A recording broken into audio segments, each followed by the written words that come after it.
Ang tunay na buhay ay nasa pananampalataya sa Diyos at hindi sa bakuna.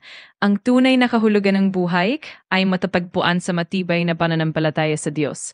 Maraming mga ninuno natin ang hindi nakaranas ng bakuna, ngunit nanatili silang matatag, payapa at may makabuluhang buhay dahil sa kanilang pananampalataya.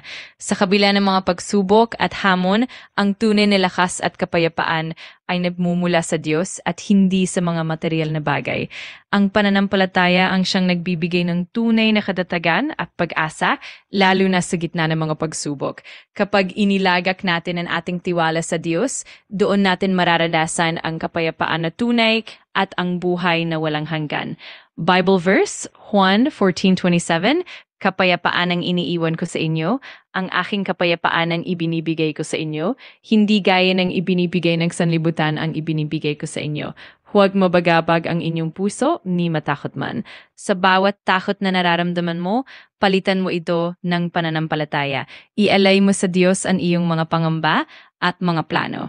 Sa pamamagitan ng pananampalataya, mararanasan mo ang kapayapaang hindi kayang ibigay ng mundo.